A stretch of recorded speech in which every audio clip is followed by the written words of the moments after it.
Hey guys, my name is Mightman, welcome back to another video, and today we are going to be doing a Hardcore Ironman weapon tier list. Now, this is a cast series that people either love or hate, but when it comes to myself, people do not like my opinion, and again, just to preference this whole thing that this is my opinion, and anyone who disagrees, please let me know why, and obviously try to explain why it's in detail if you can, as to why you don't agree with these placements. That being said, obviously don't throw stupidity into the comments. I know some people love disagreeing with my own personal opinions, but and that's fine. Everybody has it. But let's be civil here. So the very first thing we're going to do is jump straight into this in regards to the golden frying pan. Now, if you remember from the Hardcore Ironman weapon review video I did, the weapons in there, none of these are actually in the FDR. I'll give you that right now. Not a single one of these are in FDR. Some are better than others, and others have better kind of things going for them than some. And yeah, it's really interesting to look at these from both like just like getting them kind of thing with no implants, kind of damage boosts and such, to how good they could be. So for example, we've got the golden frying pan here.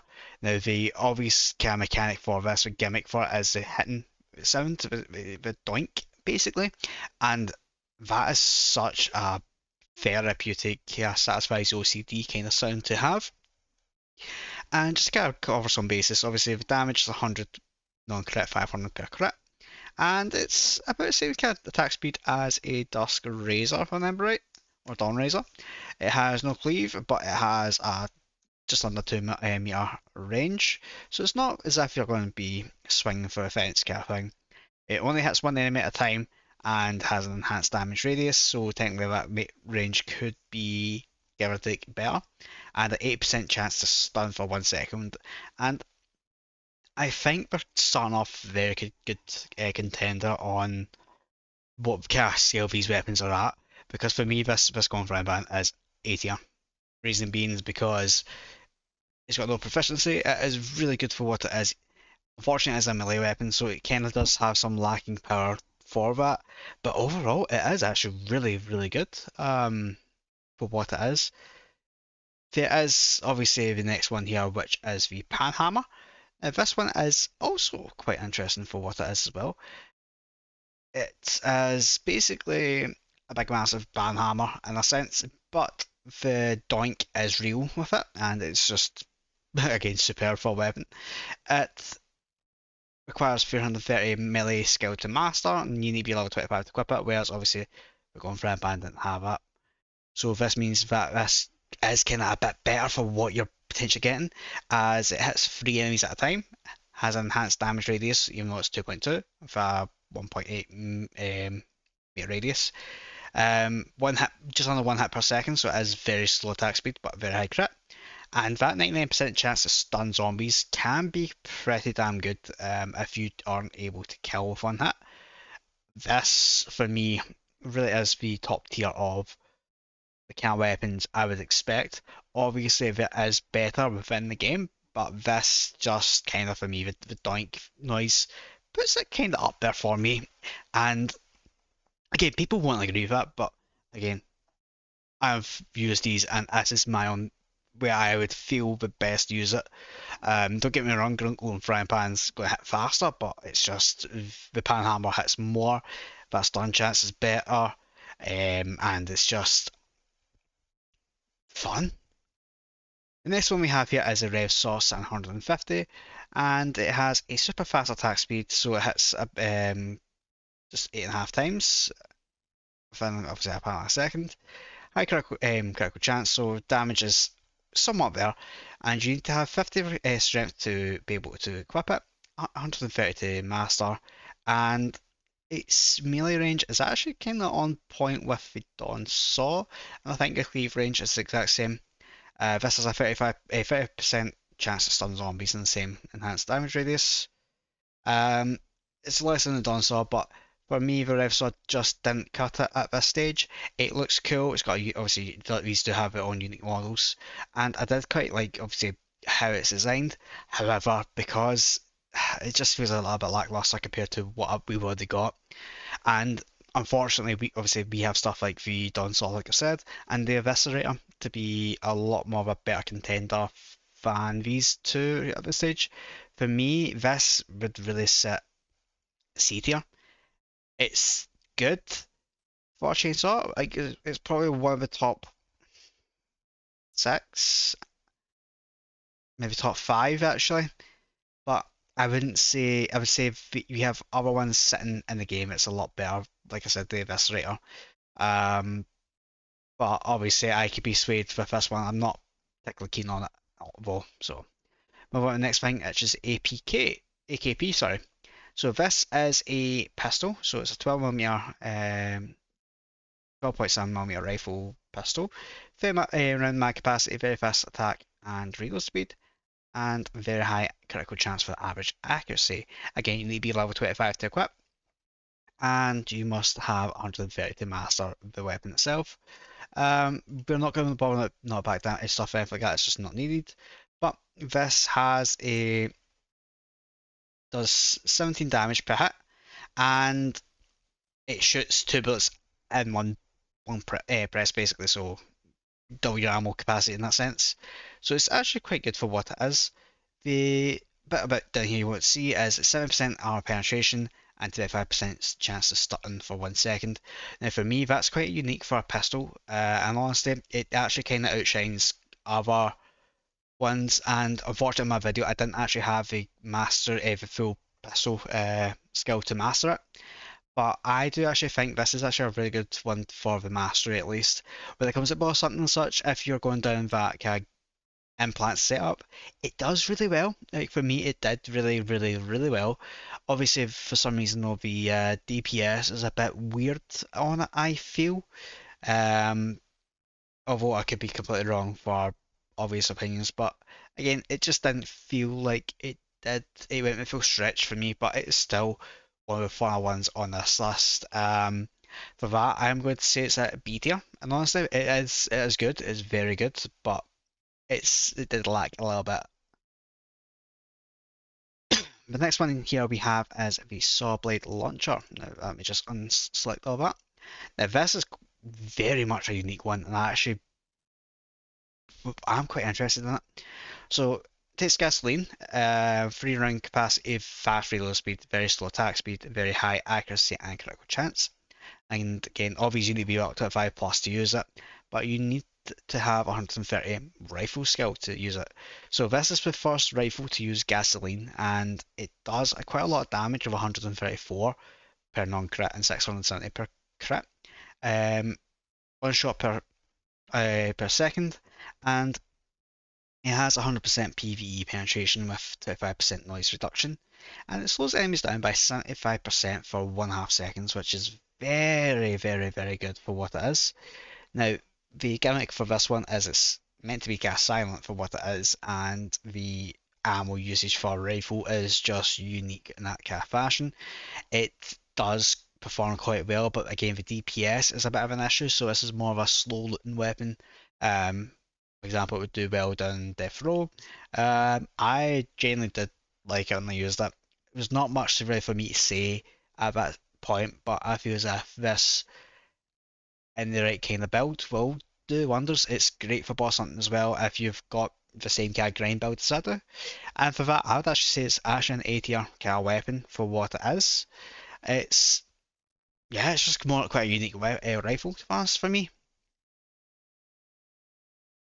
Next, we have probably one of the most interesting ones on this list. Now we have the Dominator M12. It's a 10 gauge shotgun with 12 round capacity, fast attack and reload speed, average accuracy, and obviously zero critical chance.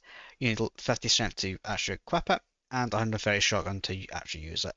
Now, this has a bit of a gimmick to it, so before I go into the stats here, which you can see on the screen already, this has like a piercing kind of ability for it, so it hits 3 targets per buck shot, if that makes sense, or per shell. So it kind of doubles down on that horde control, if that makes sense.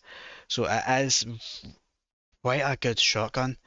Obviously, without that critical chance, you are only doing 192 damage per hit, and that's fine. It kind of falls in line with our shotguns with it.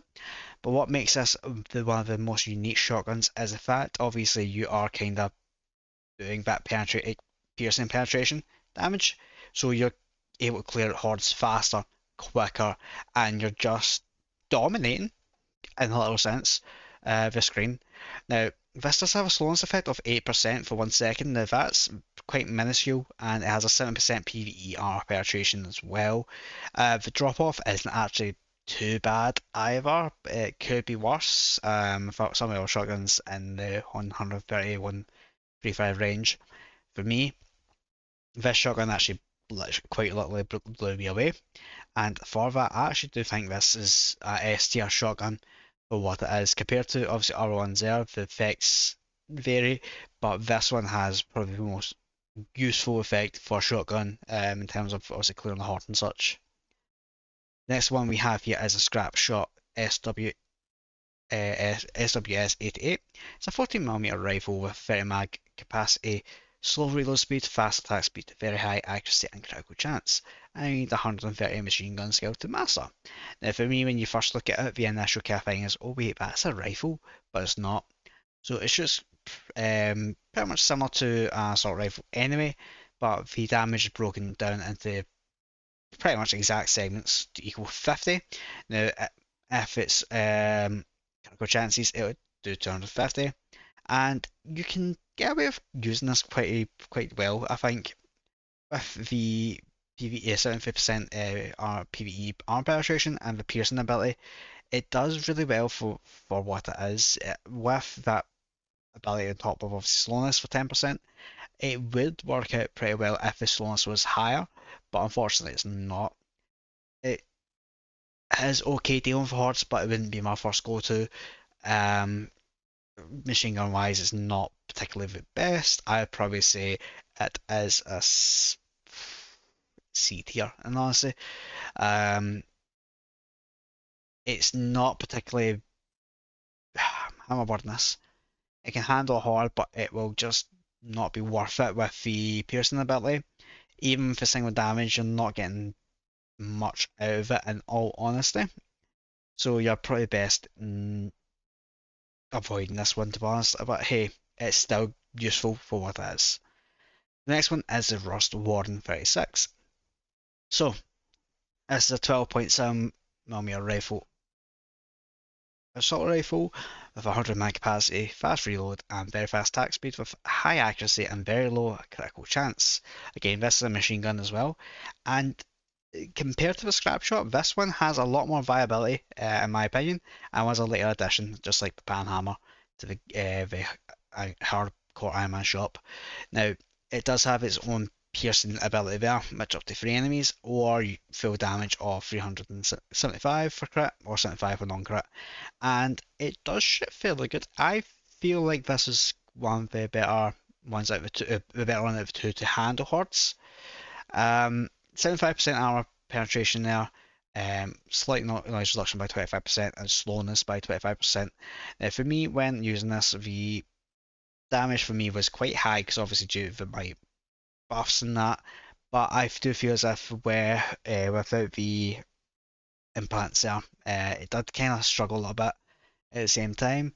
It's good. It can handle a horde a lot better than scrap shot, that's for sure, and I do quite like how it acts in the game. It's not as if it's different from assault rifle. It's still what you expect. So for me, I would probably put it either in oh, A tier, to be honest. It is good for what it is. It's just obviously scrap shot is kind of same boat, but not if not worse kind of thing for it. So yeah, Rust Warden, that's really good. Last one here we have on the list is the Siege Cannon. Now, a Siege Cannon takes heavy grenades, 10 round capacity, very fast reload speed, fast attack speed, average accuracy, and obviously no critical chance. It is explosive with 130 skill to master it. It does 42 damage per hit. Obviously, that kind of is a lie in the same sense. 100% obviously PvE damage, 8% chance for stun, as you can see at the bottom there. And honestly, this one surprised me. It's quite with the way this acts. I feel as if this is actually possibly one of the better grenade launchers you can get at that level. The attack speed really does cast set out a difference between that and obviously like a junker kind of thing. And obviously the other kind of weapons involved with it. So for example, the emulator does a lot more damage, but is a lot more slower. You've got the Valkyrie, for example, obviously that's going to do more damage and such. But this is actually somewhat of a contender in terms of attack speed, because when you're with a horde, if you have like a lot of them, kind of thing, your damage going to dissipate between them, and this just really packs up quickly how much it can do. And what surprised me is when I put on my grain implants, it did really make it more efficient. It is just fundamentally just like a what's the right here, like an exploder, but it's just better in a sense. I genuinely see this as a STR weapon for this because of how it acts for me. Obviously, I'm a big fan of the grenade launcher since the rework, and this does fall in line with pretty much what I believe a grenade launcher should act like as well. So, just to kind of recap this list because obviously not everybody's going to agree with us. So, we have in C tier the Rev Saw and the Scrap Shot, and B the AKP. In A we have Golden Frying Pan, Saw Blade Launcher, and the Rust Warden. Panhammer in S, Dominator in S, and the Siege Cannon in S. Now these are what I would say is probably the better kind of weapons to definitely get if you ever get access to the Hardcore Ironman shop. They are pretty much damn good for what it is. The Panhammer, and obviously Golden Frying Pan, the doink sounds are just sublime. For hard dominance and control, the Siege Cannon and Dominator would be your best bet. If you're a looter, the one you'll want to go for is Saw Blade Launcher. Now, if anyone doesn't understand that this is my opinion, please let me know in the comments below because we all love to understand people's opinions on this channel. If you have tried these out, what do you think of these weapons and what will you recommend to be the weapon out of this list if you can only get one as well? But thank you very much, guys, for watching. Hope you have a great day, great time. It's been a pleasure doing one of these tier lists again. If anyone wants to see this tier list in the future, the link for it will be in the description below. And obviously, I'm pretty sure you can make some changes to it, but I'm not 100% sure. But thank you, everyone, and I hope you enjoy yourselves. And goodbye.